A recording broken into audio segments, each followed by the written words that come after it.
She left a voice message before vanishing forever. If you think you've heard everything, think again. Subscribe, like, and don't blink, because this one will follow you into the dark. The rain started around midnight, a thin, icy sheet across the northbound lanes of I-25. At 3:17 a.m., a silver Honda Civic idled on the shoulder by Willow Creek overpass, driver's door yawning open into the wind. The wipers ticked a metronome over an empty seat. A hospital badge hung from the rear view. Lena Morris, night shift, St. Clair. Her phone lay face down on the damp asphalt, screen spidered, battery clinging to 2%. By 3:25, troopers had flared the lane and called it in as an unattended vehicle. Nothing suggested a crash, a robbery, or a fight. The purse was still in the passenger footwell, a lunch container, half-eaten, a folded hoodie warmed by the vents. If not for the open door and the slant of rain, it looked like a pause button pressed on a normal life. At 6:12 a.m., 3 hours after the car was found, a voicemail landed on Lena's roommate's phone. The contact name read Lena. The timestamp didn't make sense. Lena's phone had been powered down at 3:18 by water damage, logged by the carrier. Yet the message was there. 39 seconds of shallow breathing, windshield hiss, and a voice crushed thin by fear. "He's following me. Don't hang up. Please." A faint scrape of gravel, a muffled male reply too soft to parse, and then the line turning to static like a door closing. Detective Aaron Vick took the case just after sunrise. He'd seen cars left running by panic or drink, but this was different. The Civic neat, the seat adjusted for Lena's small frame, the keys still warm to the touch. He listened to the voicemail 3 times in the cruiser, windows fogging with his breath. On the 4th pass, he caught it. Not wind. A tone, clipped and sterile, repeating under the no.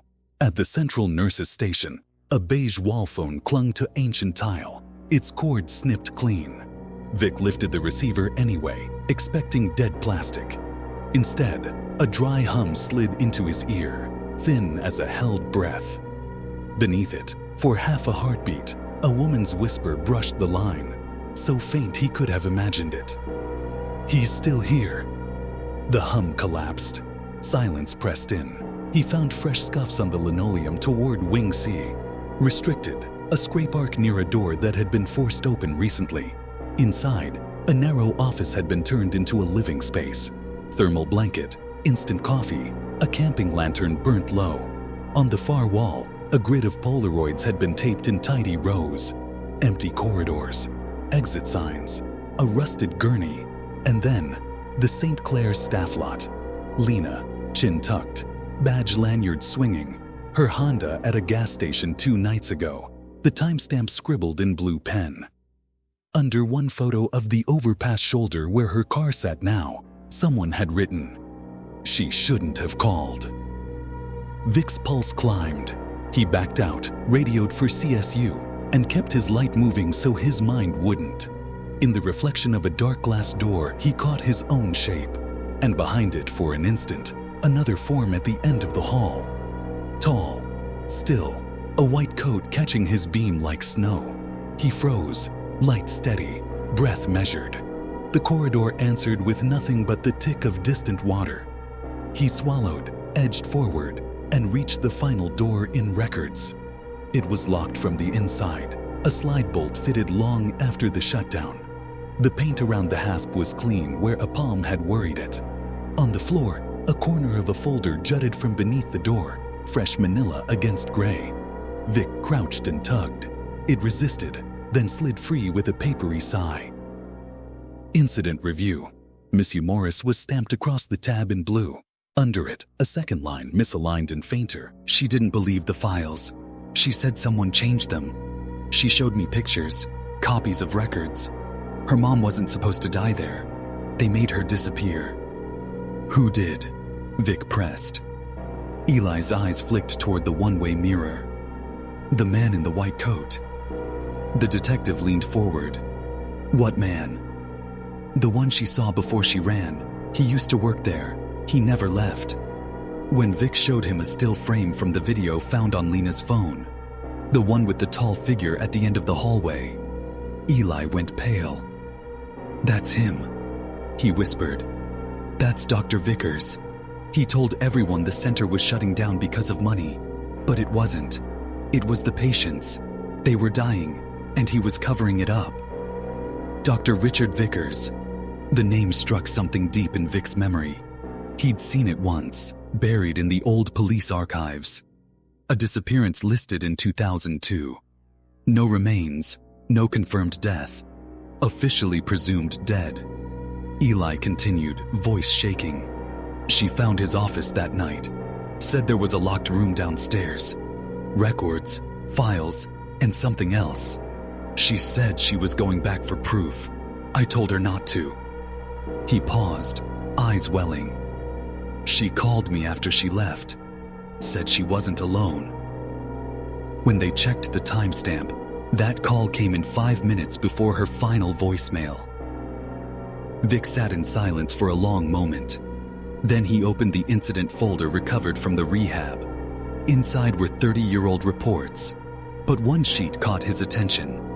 A disciplinary notice for negligence and improper restraint on a patient named Margaret Morris, signed by Dr. R. Vickers, and co-signed by Officer A. Vick.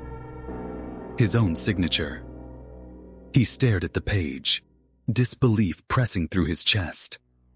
He'd been assigned to the site as a rookie cop for a month during the facility's closure audit. He'd signed a stack of forms without reading them, mostly Incident V, verifications, but this one tied him to a patient's death. He swallowed hard. "Where is Dr. Vickers now?" he asked. Eli shook his head. "He's still there. They all are." That night, Vic returned to the rehab center alone, flashlight trembling in his hand. Rain had started again, drumming the roof like static. Every hallway felt longer than before, every sound too close. Down in the records wing, the intercom panel still pulsed faintly, a single red light glowing through the dust. He touched it. It buzzed warm. Then, without warning, the speakers crackled to life. A woman's voice whispered through the static. "Detective Vic, you signed it." And then the sound of breathing filled the hall.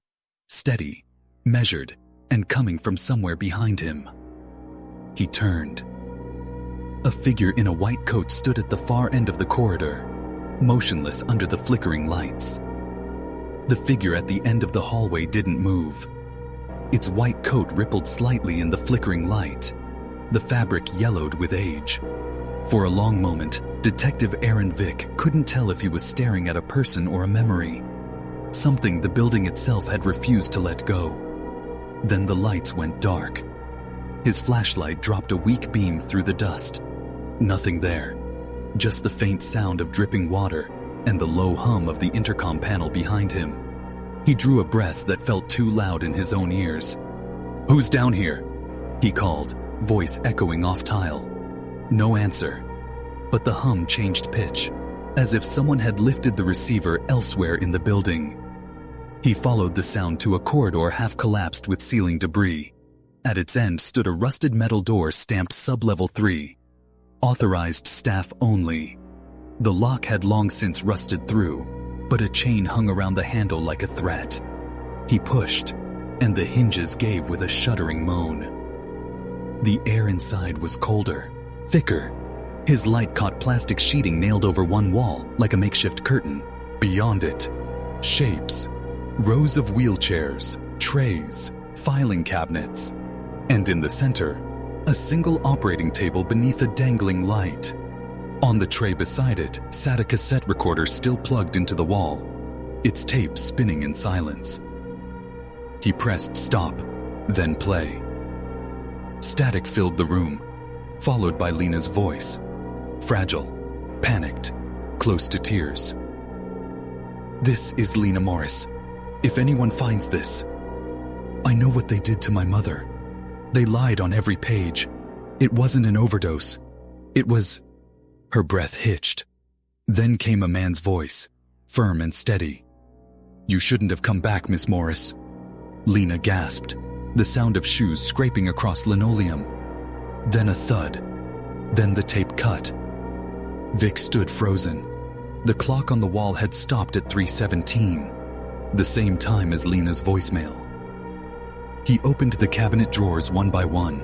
Inside were manila folders sealed in dust, dozens of them, all labeled reviewed, closed, all bearing the same signature, Dr. R. Vickers. Everyone described a patient death explained away as sedation reaction or accidental injury. Everyone dated within the final months before the facility shut down. In the last drawer, beneath a stack of blank reports, lay a single Polaroid. It showed a young officer in uniform shaking hands with a tall doctor. Vic recognized himself instantly. Years younger, hair darker, smile awkward. The doctor beside him wore the same lab coat, the same faint grin, the same badge that had appeared in Lena's final video. Dr. Richard Vickers. And behind them, on the wall of the old rehab's lobby, a reflection in the glass door captured something else. A woman standing in the hallway, watching. Lena's mother. Vic stumbled back, dropping the photo. The cassette recorder clicked again, without anyone touching it. The tape rolled backward, screeching softly, then played once more. Lena's voice returned, but different now, calmer, almost resigned. "Detective Vic, you were there. You just don't remember. They made you sign it so you'd never ask why." His heart hammered. He backed toward the door, but the intercom speaker above him crackled alive. The same female voice from the first night whispered, "He's still here." The light flickered violently. For an instant, the reflection in the metal table showed the doctor's white coat standing behind him. He spun. Nothing. Only the echo of his own breathing. Vic ran. He didn't stop until he was outside, drenched in rain, the night pressing against the ruins like a closing fist. He called for backup, but when the team returned an hour later, the sub-level door was sealed again, welded shut. The recorder, the table, the photographs, gone. Only the old intercom remained, glowing faintly red. The official report would later call it an unsolved disappearance with irregular evidence. The case was shelved, then forgotten. But 3 nights later, the department server received a new voicemail, time-stamped 3:17 a.m. The number was unlisted. "Detective Vic," the voice said softly. "You can't bury what's already under your name." Then came a low hum, the sound of an intercom tone, before the message cut to static. The IT log confirmed the call originated from inside the Fort Lupton evidence storage unit, long after it had been locked for the night. Detective Vic never returned to duty. He left Colorado quietly 6 months later. The building still stands, surrounded by barbed wire and warning signs. Locals say they sometimes hear the intercom crackle when the wind shifts east, a woman's voice repeating the same words again and again. He's still here, and no one ever found Lena Morris.